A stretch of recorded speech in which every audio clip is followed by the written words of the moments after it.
Hey there, it's Psychic Hunter David Williamson. Well, it is Thursday afternoon. I believe today is the 21st of March, 2024. And we're going to do a weekly for all the signs. This is the combination. Remember, next week, if I can do it earlier, I will be the actual breakdown for each sign for the month of April. So one of the things I just wanted to add to my earlier today download about Princess Catherine is the fact that we will see a lot of truths come out next week, because this is going to hit her relationship sector, her relationship to the general public, her being an ascendant Aries. Then, of course, within the course of a few days into April, you will have this, new solar eclipse, on her ascendant, her being Aries. So the truth, however buttered, colored, iced, whatever you want to call it, it'll start to trickle to the point where it has to be dealt with. But anyway, so we're going to get to everybody, and I want to wish everybody a great week ahead. Yes, Monday is that eclipse in Libra. It is a full lunar eclipse. Apparently everybody's racing to Niagara Falls, Ontario, Canada, and Niagara Falls, Buffalo, to see this fabulous view of the eclipse. So again, eclipses are conclusive. So, we're going to go over, there's a little bit of a bleep there, sorry, it said low battery, a little bit of a click to what began in the fall at that new moon in Libra. So we're just going to see where we're going to go here. So I took the liberty as well. I took it out. I pulled out the 7 cards for the week ahead. Now, it's pretty intense as we get into the latter part of next week. Now, remember, because that eclipse goes bang on Monday, it's kind of like a meteor hitting Earth. You have all this, and then you have bang, but then you have what happens. So we always say it's after the fact.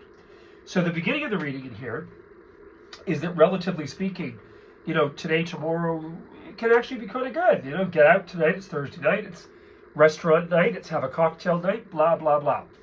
Tomorrow is a little more dicey for everyone.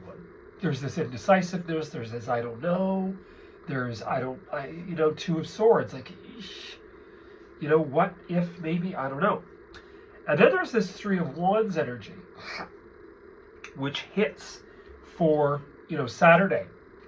And it's sort of, okay, this is a fire element.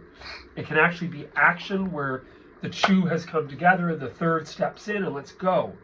And then there's this aspect of the Eight of Cups. So there's also this, what is this energy Sunday? Well, Sunday can very well be a day of acceptance, a day of reckoning.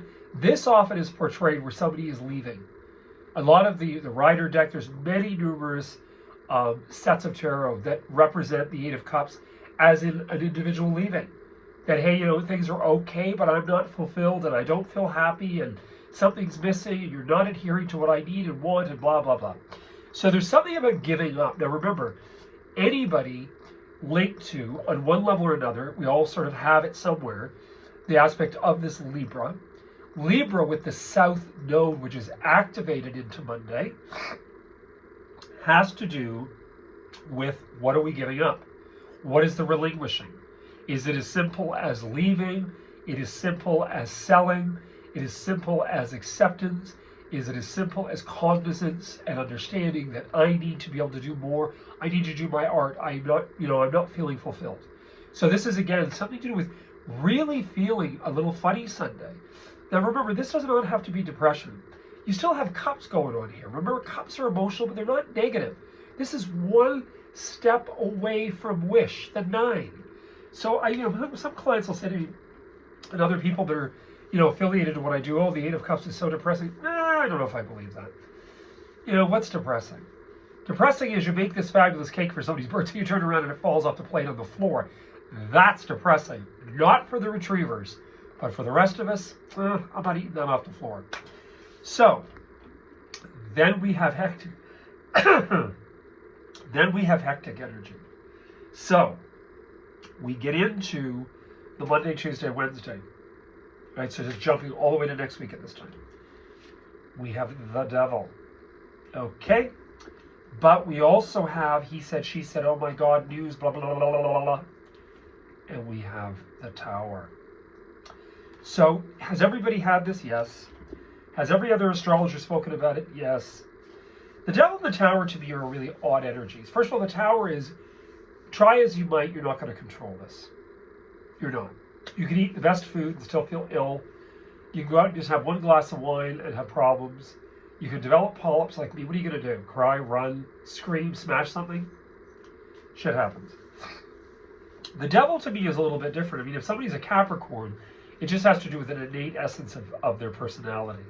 Remember, the devil aspect to me, I've always believed in my own philosophy, is that the devil energy represents the aspect of the human animal, meaning our beginnings, our narcissistic initial beginnings, Precambrian man, are we mixed with, a form of primate? Probably. I actually think there was actually scientists in Switzerland that actually discovered we are. They used these nails were not painted pink, girls and boys. They were used for root vegetables and gardening, and this is the way the ball bounced. They didn't have toenail clippers and pedicures like the French made so beautifully. But we've evolved, hopefully, a little bit.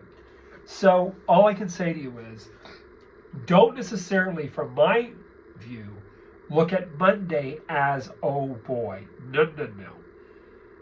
Meteor hits, reality sinks in, Sunday into Monday. Then we have the Tuesday, Wednesday, Thursday.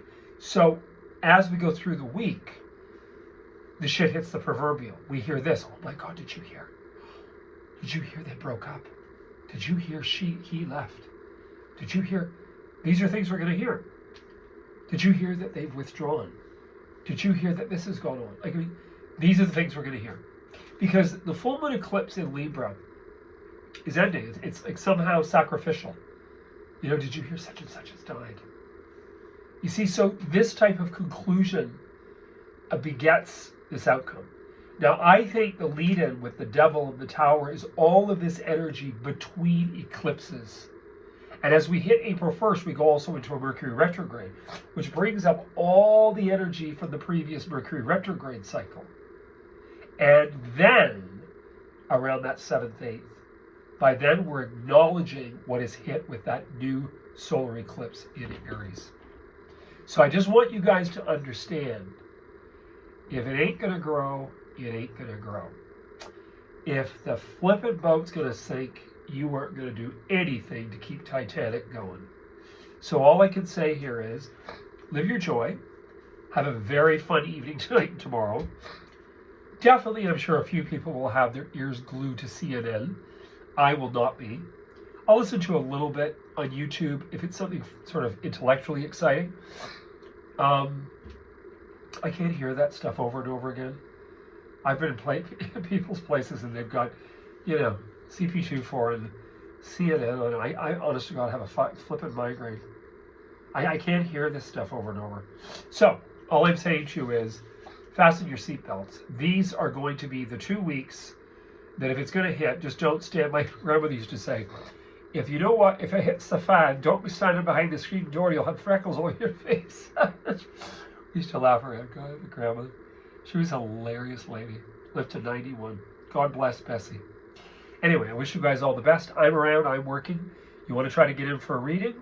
Be my guest. Give me a call on the phone, in person, full hour, 1:13. Shorter reading, 79:10, 40 minutes. And then the little weedy one, which usually is just a cap up to a bigger reading later, which is a half an hour, is $56.50. International, all over the place. $100 US, payable through PayPal on my website. Cheers and enjoy, and you heard it here first. Take care, guys. Bye.